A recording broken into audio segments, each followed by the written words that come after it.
어제 집회를 마치고 마음이 바빴습니다. 왜 그러냐면 주일 설교 전혀 준비가 안 돼 있었고 어제 성회 준비하느라고 집에 도착해서 이제 씻고 책상에 앉아서 묵상을 하는데 그때가 밤 10시경이 되었습니다. 말씀을 받아야 되는데 성령님 무슨 말씀을 전해야 합니까? 했더니 오늘 제가 깜짝 놀라는 이 말씀을 주셨는데 이 말씀을 받으면서 예수님께서 이 땅에 오시기 전 1500년 전에 이미 하나님께서는 창세기에 모세를 통해서 이 기록하게 한 이 말씀 속에 예수 십자가 사건과 우리의 모습이 적나라하게 예언되어 있는 내용을 오늘 전하게 하셨습니다.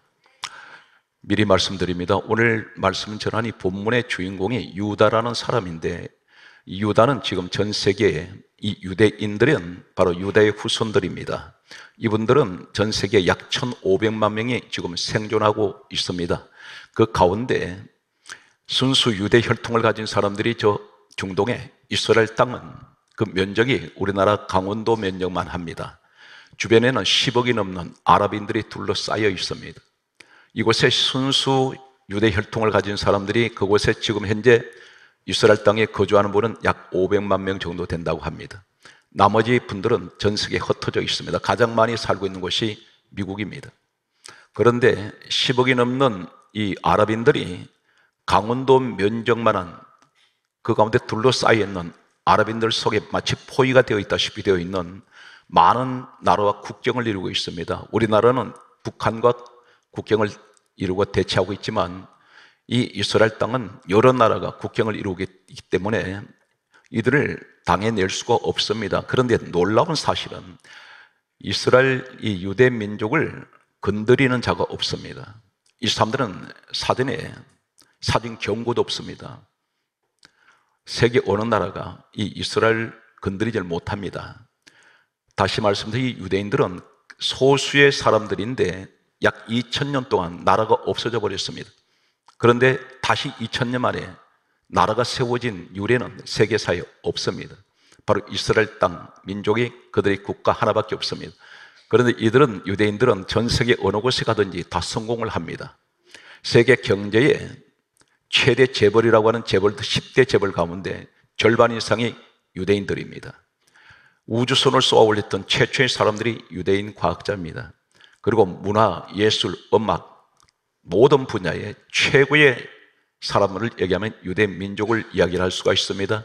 노벨상을 가장 많이 받은 사람들이 유대인들입니다.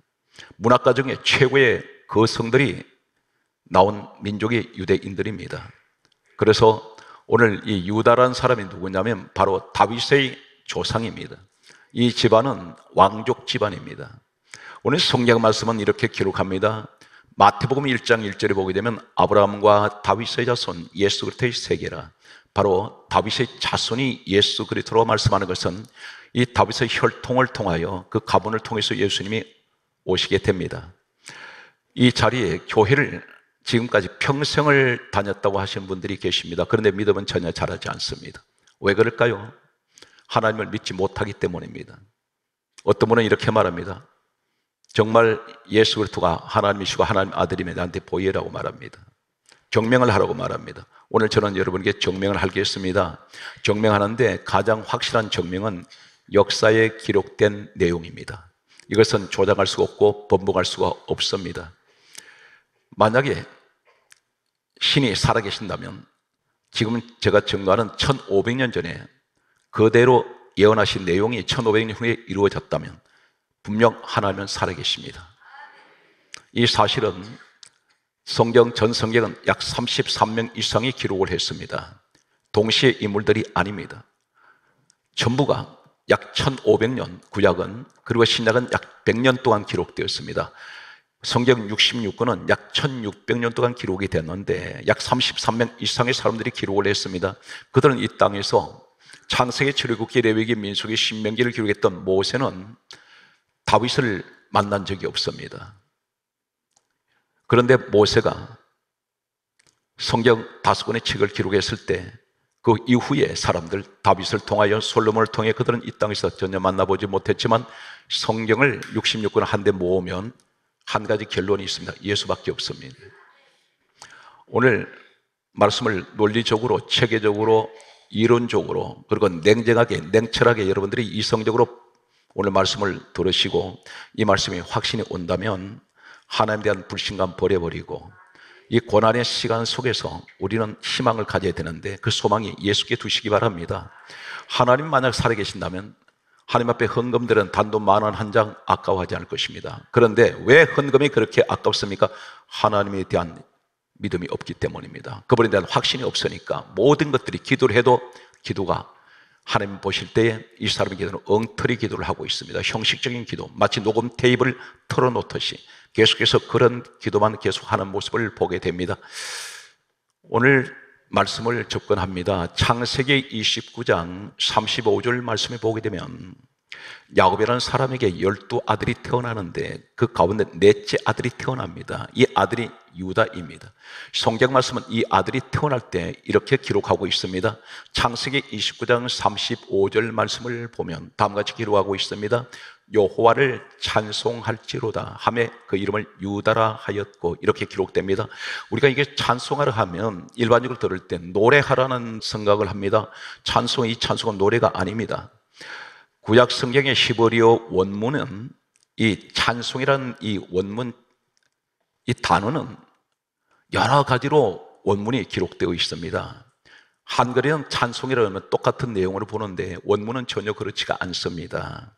오늘 창세기 29장 35절에 유다가 최초로 이 유다 집안의 첫 조상이 유다가 태어났을 때 여호와를 찬송할지로다, 이 찬송이란 말은 히브리어는 따라하시겠습니다.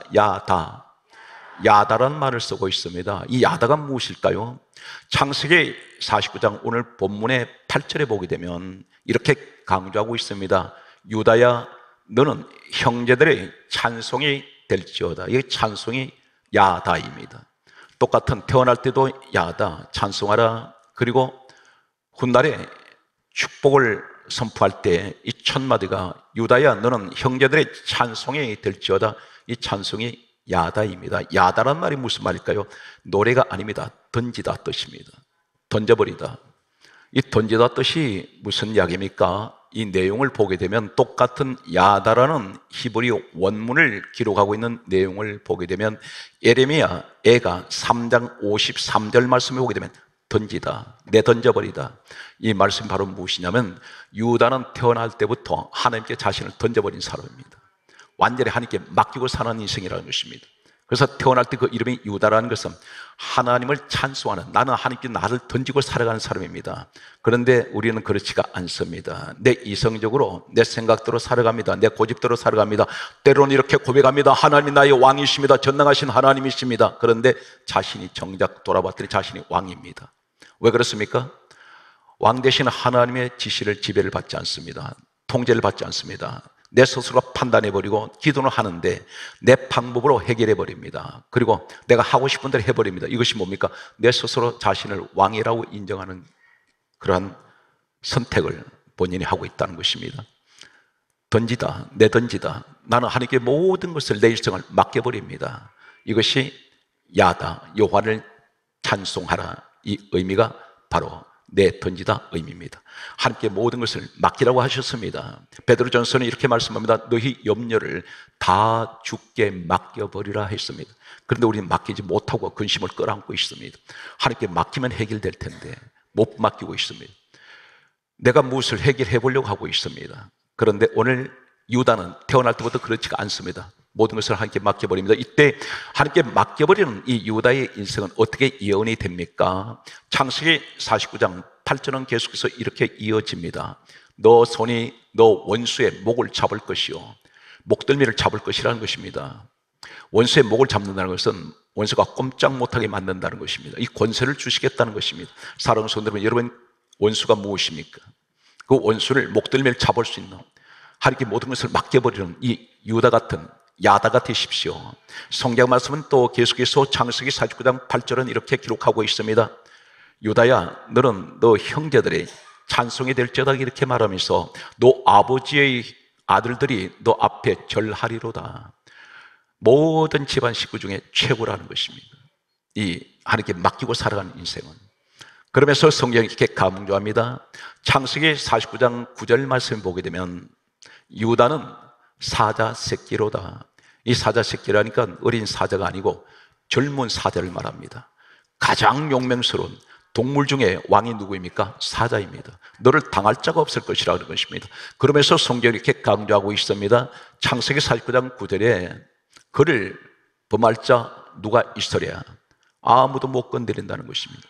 왜 그렇습니까? 내 인생을 하나님께 맡겨버리기 때문에 하나님을 대적할 자가 감히 없다는 것입니다. 그런데 오늘 놀라운 사실은 이제부터 창세기 49장 10절에 이때가 언제냐면 모세가 창세기를 기록하게 됩니다. 역사 연대를 보게 되면 BC 1445년에서 1400년 사이에 모세가 성경을 기록하게 됩니다.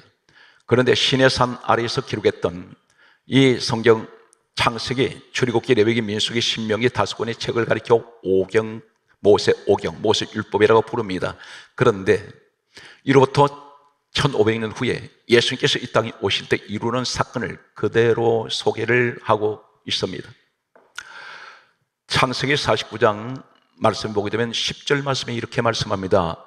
규가 유다를 떠나지 아니하며 이 규라는 한글의 규 무슨 의미인지 전혀 알 길이 없습니다. 그런데 이 히브리어 원문을 보게 되면 세베트입니다. 따라서 세베트. 이 세베트란 말이 무슨 말이냐면 이사야 14장 5절에 통치자란 말입니다. 다시 말해서 우리의 통치자가 누구신가요? 하나님이십니다. 하나님이 너를 떠나지 않을 것이다. 규가 유다를 떠나지 아니하며 실로가 오시기까지 이르리니 그에게 모든 백성이 절하리로다. 여기에 실로가 누구냐면 따라서 메시아, 바로 예수님이십니다. 예수님께서 유다의 혈통을 통해서 오실 것을 실로가 오신다. 그리고 그에게 모든 백성들이 절하고 복종할 것이다. 만왕의 왕 되신 예수님 이 땅에 오시면 누구를 통하여? 이 유다 가문을 통해서 오신다는 것입니다. 왜 하나님은 유다를 택하셨을까요? 모든 것을 주님께 맡기고 살아가는 인생입니다. 그래서 성경은 이렇게 말씀합니다. 하나님이 사람을 지으셨던 목적이 가장 이 유다를 통해서 본이 되는 것은 이사야 43장 21절에 이 백성은 내가 나를 위하여 지었나니 나를 찬송하게 하려 함이라. 그러니까 하나님을 찬송하기 위하여 지으셨다는 것입니다. 그래서 사람은 반드시 하나님을 의지하지 않으면 살아갈 수가 없습니다. 우리는 숨을 못 쉽니다. 그분이 내려놓으면 다 내려놓을 수밖에 없습니다. 이 땅에 아무것도 우리가 필요 없는 것은 떠날 때는 빈손으로 가볼 수밖에 없는 것이 모든 사람들의 인생이라고 할 수가 있습니다. 그러므로 우리 인생을 예수님 그렇게 말씀하셨습니다. 인생을 자랑하지 말라 했습니다. 네가 어떤 자리에 있어 너를 결코 자랑하지 마라. 너는 솔로몬의 부귀영화가 이 덜에 핀 꽃 한 송이보다 못하다. 네가 아무리 자랑하고 떠들어봐야 내가 너 볼 때는 덜의 잡초 같은 인생이라는 것입니다. 그래서 다윗이 깨달을 때 뭐라 말합니까? 나는 벌레요. 나는 구덩이입니다. 이 야곱이 뭐라고 했습니까? 이사야 41장 12절에 나는 지렁이입니다. 그런 인생을 우리 인생으로 말씀하고 있는데 중요한 것은 하나님을 의지하면 바로 야다의 축복을 주시는 이 유다의 축복을 계속해서 소개하겠습니다. 오늘 성경 말씀은 계속해서 보면 이 유다를 통해서 하나님께 맡겨버리는 자신의 인생을 통하여 하나님이 이 유다를 통해서 예수님이 오게 하시고 통치하시는 규가 이 유다를 떠나지 아니하신다고 말씀합니다. 오늘 복음적인 십자가 사건을 소개하겠습니다. 놀라운 사실이 소개됩니다. 오늘 성경 말씀에 깜짝 놀라는 내용이 소개되는데 창세기 오늘 여기 말씀 보면 49장 11절 말씀이 결정적인 오늘 전체 말씀 중에 핵심이 되겠습니다. 이 내용이 어떤 내용이냐면 성경 말씀은 이렇게 기록합니다. 나귀가 포도나무에 매며 오늘 이 시간 어떤 염려가 있습니까? 무엇이 필요하신가요? 하나님이 주시면 내가 기대했던 그 이상 상상 못하는 축복을 부어주십니다. 저는 개인적으로 오늘 이 자리에 오기까지 제 힘으로 된 것은 하나도 없고 뒤돌아보았더니 전부 하나님의 은혜였습니다. 나 같은 버러지 같은 인생도 하나님이 서시는데 여러분은 어떻게 하시겠습니까? 오늘 거기까지 이 자리에 그냥 머물러 계신다는 사실이 왜 내 생활이 아직도 그 상태입니까? 내가 하나님 앞에 더 가까이 가지 않기 때문입니다. 하나님에도 신뢰하지 않습니다. 내 힘으로 무엇을 해보려고 하는데 되지 않습니다. 이제는 내가 할 수 있는 것을 포기하십시오. 그리고 주님께 나를 던지시기 바랍니다. 우리 현장에 야다가 되시길 바랍니다. 11절 말씀은 이렇게 기록을 하고 있습니다. 우리 나귀라면 짐승을 알고 있습니다. 짐승 맞습니다. 그런데 이 한글에 나귀란 말이 무엇을 의미하고 있을까요? 나귀가 포도나무에 맸습니다. 나귀가 포도나무에 묶여 있습니다. 그런데 이 포도나무에 묶여 있는 이 나귀를 가리켜 성경은 무엇을 말씀합니까? 나귀란 말은 오늘 이게 창세기 49장 11절에 이 나귀가 히브리 원문은 어떻게 말씀하냐? 아이르라는 그런 히브리 원문을 씁니다. 그런데 이 아이르가 본래 히브리가 어디에서 유래가 되냐면 우르라는 데서 유래가 되었습니다. 그런데 이 우르를 찾아봤더니 어디 있느냐면 놀랍게도 아가서 2장 7절에 깨우다, 이 말이 우르입니다. 나귀란 말이 어디에 묶였더니 포도나무에 묶였더니 이 포도나무는 무엇을 말씀합니까? 예수님께서 직접 말씀하셨습니다. 요한복음 15장 1절에 나는 포도나무요, 15장 5절에 나는 포도나무요. 오늘 복음적으로 뭘 말씀합니까? 예수님께 묶인 사람, 예수님께 내가 잡힌 사람, 예수님께 구속되어 있는 사람, 나는 예수님의 사람입니다. 붙어 있습니다. 맺다 그랬습니다. 나귀가 무엇을 말합니까? 나귀는 부정한 짐승입니다. 하나님께 드려졌던 이 짐승 가운데는 소, 양, 비둘기만 구별되어 있습니다. 나귀는 부정합니다. 그런데 우리 인생이 나귀 같은 인생입니다. 죄 가운데 살던 우리가 하나님 앞에 나아갈 수가 없었습니다. 그런데 나귀 같은 내 인생이 포도나무 대신 예수님께 묶였습니다. 구속되다, 이 의미가 묶여있다는 매단 의미인데, 그랬더니 어떤 일이 생깁니까? 아가서 2장 7절에 그대로 나타난 나귀란 이 말이 깨우다, 잠에서 깨우다 뜻입니다. 그런데 이 잠에서 깨우다, 우르에서 유래가 된 이 아이르, 이 말씀이 이 우르가 잠에서 깨우다, 무슨 잠에서 깨웁니까? 쉽게 말씀드립니다. 하나님을 믿는 사람, 예수 안에서 죽은 사람은 하나님께서 죽었다 말씀하지 않습니다. 잠잔다. 잠잔다는 뜻이 무슨 뜻인가요? 언제나 다시 깨어온다는 것입니다. 이것이 부활이란 말입니다. 그래서 무엇을 말합니까? 예수님께서 이 땅에 계실 때 나사로가 죽었습니다. 그때에 요한복음 11장 11절에 뭐라고 말씀하셨습니까? 나사로가 죽었을 때 하신 말씀이 이렇게 말씀합니다. 나사로가 잠들었도다. 내가 깨우러 가노라. 죽었는데 깨우러 가신다고 했습니다. 바로 이 아이로 나귀가 포도나무에 맸더니, 나귀가 포도나무에 묶여있더니, 복음적으로 예수님께 내가 묶여버렸더니, 내가 구속되었더니, 예수 안에 있었더니, 너는 다시 내가 살릴 거야. 너는 부활의 기쁨이 있다는 것입니다. 그래서 아가서 2장 7절에 깨우다, 이 말은 잠에서 깨우다, 잠에서 눈을 뜨다. 너에게는 부활의 기쁨이 있다는 것입니다. 이것이 나귀가 포도나무에 매인 축복입니다. 그런데 여기서 하시는 말씀이 뭐라고 또 우리에게 말씀하고 있습니까? 그 옷을 포도주에 빨며 이렇게 말씀합니다. 창세기를 읽으실 때에 이 도대체 이해가 안 될 때가 있을 것입니다. 그 옷을 포도주에 빨며, 그런데 옷을 포도주에 빨 때 사는 성도 여러분, 한 가지 기억하세요. 포도주는 가장 피 색깔과 가장 같은 색깔입니다. 옷을 포도주에 빨아보면 어떻게 됩니까? 옷이 전부 다 빨갛게 되어버립니다. 이사야 64장 6절에 뭐라고 하는지 아세요? 나는 대단한 사람이야. 나는 많은 착한 일을 했어. 그런데 성경이 이렇게 강조합니다. 의인은 없나니 한 명도 없고. 그러면 사실 말씀이 이사야 64장 6절에 우리는 다 부정한 자 같아서 우리의 의인은 다 더러운 옷 같으며, 우리가 그렇다는 것입니다. 네가 아무리 잘난 척하고 깨끗하다 해봐야 하나님 보실 땐 너는 더러운 옷 같다. 이 옷이 말해 걸레란 말입니다.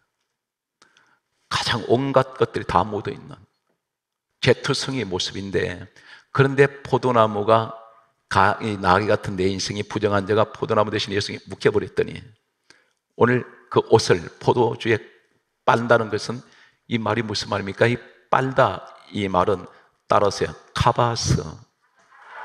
이 카바스란 말이 어떤 의미를 쓰냐면 똑같은 원문이 있습니다. 열왕기하 18장 17절에 따라서요, 세탁하다. 깨끗하게 세탁해 버립니다. 무슨 피로? 예수 피로. 포도주는 예수 피를 말합니다. 그래서 우리가 성찬할 때 포도주 마시지 않습니까? 그런데 너 포도주로 인해서 그 옷을 포도주에 빤다는 것은 내가 온통 피 색깔로 바꿔져 버렸다. 내 온몸이 예수 피로 덮어버렸습니다. 그랬더니 어떻게 됩니까? 요한일서 1장 7절에 예수의 피가 우리를 모든 죄에서 깨끗하게 해버렸습니다. 이 사실 믿습니까? 이것이 예언이란 말입니다. 이것이 십자가 사건을 창세기에 기록을 하고 있습니다. 성경 말씀에 또 이렇게 말합니다. 이 카바스라는 옷을 포도주에 빨며 전부 빨간 색깔로 바꿔져 버리는데, 오늘 여기서 말씀하는 말라기 3장 2절에 카바스가 어디에 쓰냐면 따라하시겠습니다. 표백하다. 여러분 표백제 집에서 세탁하실 때 쓰시죠? 여기는 하이타이를 쓰십니까? 그러니까 하얗게 본래 색깔로 돌아가 버린다는 겁니다. 그것이 바로 우리 예수 그리스도의 피가 우리 그렇게 만드신다는 것입니다. 이 사실 믿으십니까? 그래서 성경 말씀하기를 또 이렇게 말씀하고 있습니다. 시편 51편 7절에 보면 우리의 죄를 씻어 주소서. 이 씻어 주소서 이 말씀이 옷을 빤다, 포도주에 빤다, 카바스입니다. 오늘 사랑하는 성도 여러분, 힘들고 어려운 시대를 살아가는데 가장 중요한 것은 여기 서 있는 저나 여러분, 항상 힘들더라도 나귀 같은 내 인생이 포도나무 대신 예수님께 내가 묶여 있어야 됩니다. 떠나면 안 됩니다. 그러면 우리의 죄는 다 정결하게 되고 하나님께서 우리를 지켜주실 것을 확신합니까? 하나님이 우리를 보호하세요. 하나님은 잠시도 우리를 놓지 않습니다. 오늘 성경 말씀을 계속해서 말씀을 보면 12절에 뭐라고 말씀합니까? 그 눈은 포도주로 인하여 붉겠고, 이렇게 말씀합니다. 이 말씀은 무슨 말씀일까요? 술을 많이 마셔서 눈이 충혈됐습니까? 그 뜻이 아니고 포도주로 인해서 눈이 붉게 되었다는 말이 무슨 말이냐면 포도주, 예수의 피를 말합니다. 마태복음 26장 28절에 예수님께서 이렇게 말씀합니다. 포도주를 주시면서 하신 말씀이 받아 마셔라. 이것은 죄 사함을 얻게 하려고 흘리는 바 나의 피, 언약의 피다. 다시 말씀드려서 우리가 성찬할 때 포도주 마시는 것은 예수 피를, 생명의 피가 내 속에 들어온다는 것입니다. 그래서 내가 주 안에서, 그래서 성경 강조합니다. 이 피는 무엇을 말합니까? 요한복음 6장 54절에 영생의 복이 있습니다. 오늘 여러분 예수 그리스도의 피의 축복에 함께 하시기 바랍니다. 이 보혈의 능력입니다. 성경 말씀은 계속해서 또 이렇게 말씀합니다. 로마서 5장 9절에 예수 그 피로 내가 의롭게 되어버렸습니다. 부정한 내가 의로운 자라고 하나님이 그렇게 선언하세요. 여러분 어느 정도로 여러분 죄가 우리가 완전히 해결됐느냐 하면 구약 때는 수많은 짐승들이 죽어갔습니다. 왜 죽었냐면 죄 때문에 죽었습니다. 백성들 죄 때문에 수많은 짐승이 매일같이 죽었는데 예수님이 십자가에서 죽으시고 난 후에는 다시는 이 지상에서 어떤 재물도 죄 때문에 죽어가는 일이 없어져 버렸습니다. 예수님께서 모든 것을 다 끝장내시고 마감시키셨습니다. 그래서 우리에게 말씀합니다. 예수 그리스도 안에 있는 사람을 가리켜 히브리서 9장 12절에는 영원히 속죄가 되었다 했습니다. 우리가 영원히 속죄가 되었습니다.